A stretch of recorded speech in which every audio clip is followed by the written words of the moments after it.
Okay, so the next thing I have to do, I've got the bus wires formed here, but I need to put them into a holder. I've got to tin this side, and then I also need to tin the other side where I'm going to solder the jumper wire on.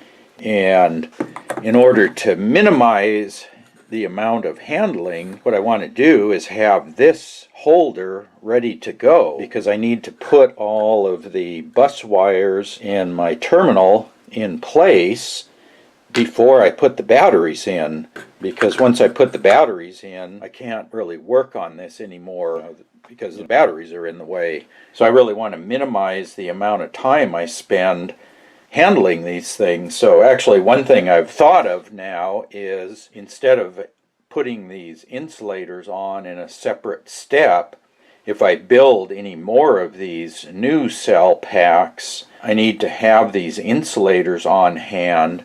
And when I take these cells out of the charger after I did my discharge test, I should put the insulators on at that point, because I'm already taking the cell out of the charger.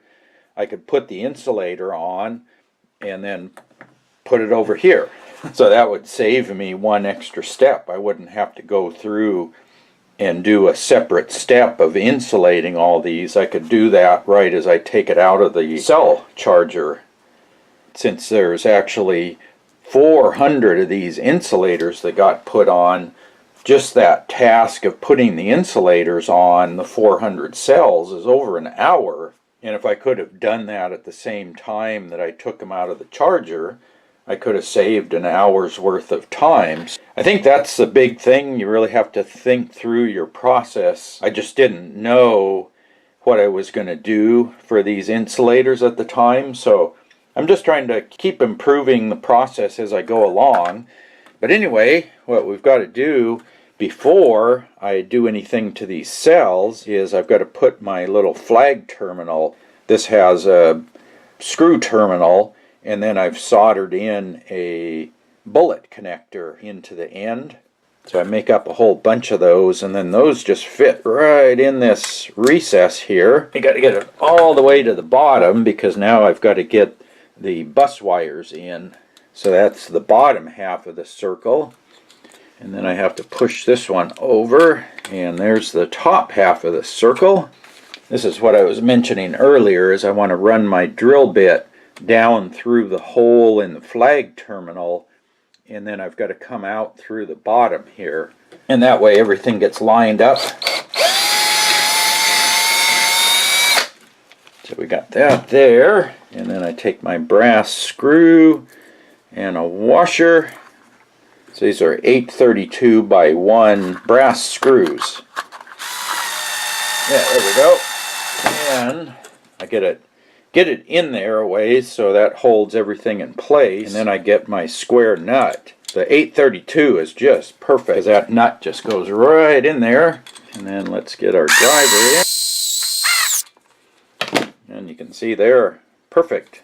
Both those ends are locked down, they can't pull out. You have that square nut on the bottom and the head of the screw on the top, and it's pinching the two bus wires against this flag terminal. Makes a really good connection. When I go and actually tin these wires before I solder the fuse wires on, if you're tinning this side here, this wire over here gets hot. So there's even good thermal transfer between there. So I think this works pretty good, and I like this design, because you basically have these two bus wires in parallel. So you're taking the heavy current out of the center of the battery, and you've only got that much wire on each side. So you've got these two wires in parallel. So to finish this off here, I'll show you on another one. I cut the screw flush, and then I crimp on a couple of insulated spade lugs here, and that's where I can hook up balance cables, or I can charge if I need to, say, charge up a single pack. And then I come in here and put my spacers on, so those get screwed through those holes. But I have to cut this bolt off before I can put the spacer on, because I shoved this in my vertical bandsaw cut that off, and if I have the spacer in there, I can't cut it off. And then that way the spacers are attached here, and then I can flip my batteries over as I tin them, tin the other side, and then drop the black holder on top, and then screw it in to the spacers, and you end up with that. So this is my pack number 5. This is the one we spot welded the other video.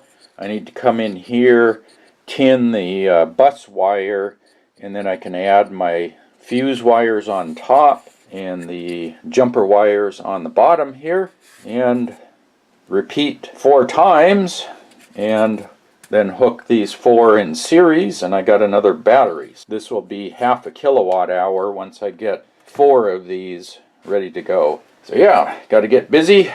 So that's number 5. This will be, yeah, this is number 6 here, and then I have 7 and 8 to do. For one 4S battery, you're going to need 16 bus wires. You need 12 spacers.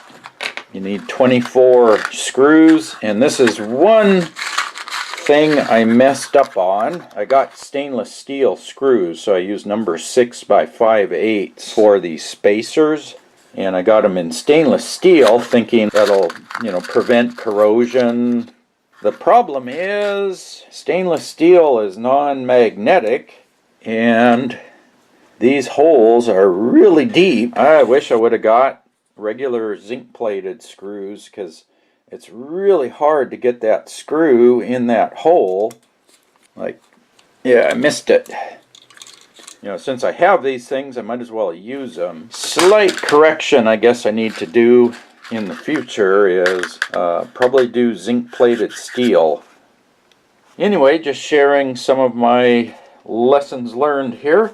And if you have any questions about that, post up in the comment section below, and I'll put some follow-up videos on the left side here. And as always, thanks for watching.